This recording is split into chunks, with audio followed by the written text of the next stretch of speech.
Hello, it's Hobie-Wan again. We're reading The Ghost at Skeleton Rock, a Hardy Boys mystery. Chapter 5, A Startling Discovery. Frank jammed on the brakes and the convertible lurched to a halt in the Morton's driveway. The boys jumped out and sprinted up the front porch steps. As Joe rang the doorbell, Frank noticed that the front door was slightly ajar. "It's open," he whispered. Fearful of some danger, Frank and Joe cautiously entered the hall. Like all the rest of the house, the living room was shrouded in darkness. Frank, in the lead, groped for the light switch. Joe's scalp bristled when he heard some faint, whimpering noises. The sounds were muffled and scarcely seemed human. Frank found the light switch and turned it on. As the room leaped into brilliance, both boys exclaimed aloud. Chet, Eola, and Mr. and Mrs. Morton were lying on the floor, bound and gagged. "Jumpin' catfish!" Joe gulped. The Hardys rushed forward and quickly started to untie the victims. "Oh, my gracious! Thank you, Chet's mother gasped as Frank removed her gag and undid the ropes. "Luckily, none of you were harmed, Mrs. Morton," he replied. Gently he helped her to her feet and then to the sofa. Chet, however, was not so grateful. "I thought you fellows promised me there wouldn't be any rough stuff on this case," he grumbled while Joe worked on a knot. "What happened?" Frank asked. The story tumbled out in a confused babble as the whole Morton family gave the details. They had been watching a television show in their living room when the two masked men burst in. The intruders had tied up the Mortons, then searched the house and made off with something tucked under one man's arm. "I'm willing to bet they're the same ones who held up the novelty shop this afternoon," Chet asserted. "One was a tall man and the other short. The tall guy's ears stuck out." Frank and Joe looked at each other in dismay. "I guess that means they took Hugo," said Joe. Frank nodded, then said to the Mortons, "Please check and make sure what was stolen." The family scattered through the rooms of the rambling farmhouse to inspect the results of the burglary. Iola was the first to report. "I know one thing they took," she cried out, running downstairs from her bedroom. "What?" Joe asked. "One of my big puppets. It looks something like Chet's new dummy, even wore a purple turban. Hot dog!" Joe snapped his fingers. "I'll bet those burglars were in such a hurry they grabbed the wrong doll." The boys' hopes skyrocketed, but Frank added cautiously, "Let's not count our chickens till we hear from Chet." The words were hardly spoken when Chet came lumbering joyfully onto the scene. He was clutching Hugo in one hand. "Look, he's still here," Chet gloated. "I had him stowed in my closet, inside a pillowcase, and those men passed it up." The boys let out a whoop of triumph. Then Joe put in a wry afterthought. "Now all we have to do is find out why those thieves were so eager to get hold of Hugo." While Frank telephoned a report to Chief Colleague, Iola made it hot cocoa for everyone. As they sat down in the living room drinking it, Chet gulped down 3 cupfuls. Then he laid his cup and saucer aside and picked up Hugo.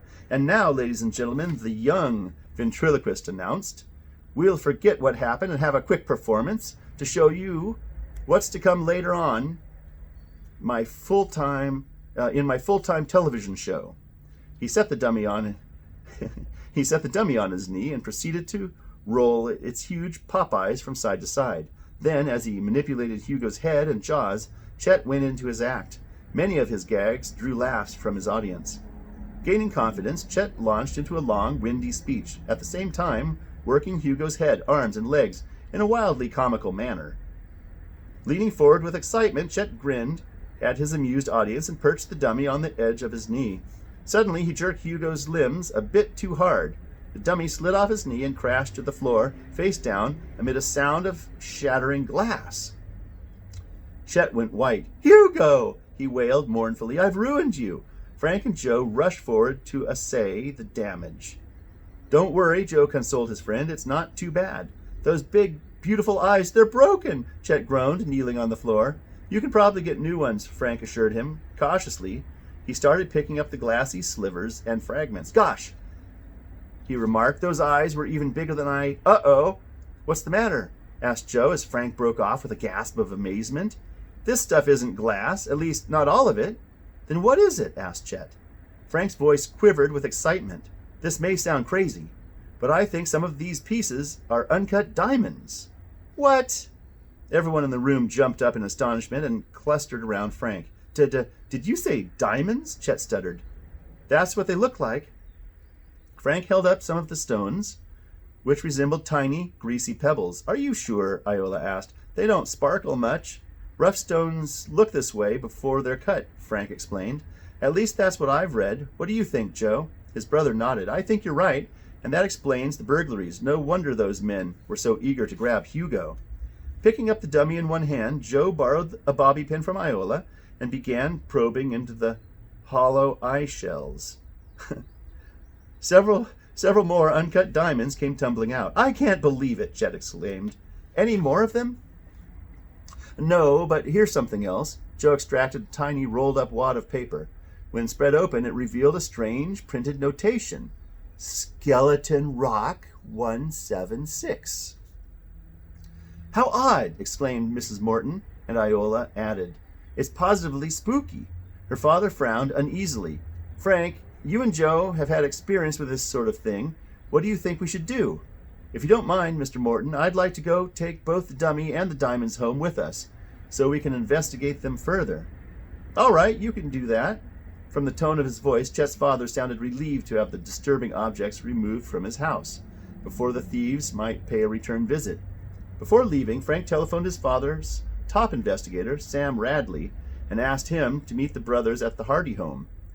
"I'll start at once," the detective promised. Soon after the boys reached their house, they heard Sam's car pull into the driveway. Joe hurried to let him in. "What's up, boys?" asked the muscular, sandy-haired detective, as soon as he was seated in the living room. Frank briefed him quickly, then showed Sam the dummy and the curious-looking stones. The detective picked up one of the gems and held it to the light. Then he took a jeweler's loupe from his pocket and scrutinized the stone carefully. Ooh, I always wondered what that was called. Jeweler's loupe. That must be that eyepiece they put in their eye. Oh, look at the gems and stuff. Huh. A jeweler's loupe, L-O-U-P-E. "It's an uncut diamond, all right," Sam announced. He examined the others. "Several carats altogether. The lot of them should be worth a good sum of money." He advised the boys to notify Mr. Hardy about their find as soon as possible. Joe warmed up the shortwave radio transmitter and tuned to the Hardy special frequency for secret communications. He spoke into the mic. "Bayport calling Fenton H. in Puerto Rico. Come in, please." Again and again Joe repeated the call, but transmitting conditions were poor and he failed to make contact.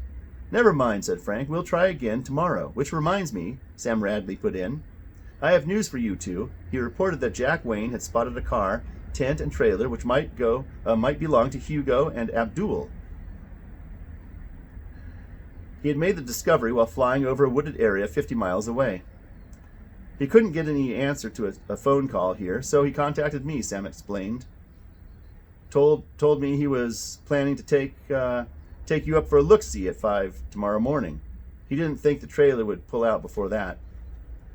The boys were jubilant at the news and called Jack to say they would be on hand promptly for the takeoff. Early the next morning, Frank and Joe hopped out of bed the instant their alarm clock rang. After breakfast, they drove to the airport. Jack Wayne had his own ship, Sky Happy Sal, fueled and ready on the runway. He was talking to Tony Preto, a good friend of the Hardy boys. During the summer, the handsome, dark-eyed, olive-skinned boy drove a truck for his father's construction firm. "Hi, fellows," Tony greeted them. "Dad gave me the morning off. I decided to get some exercise and hike out here to see your dad's new plane. Boy, it's a real beauty. Say, you Hardys are on the job early. Another case?"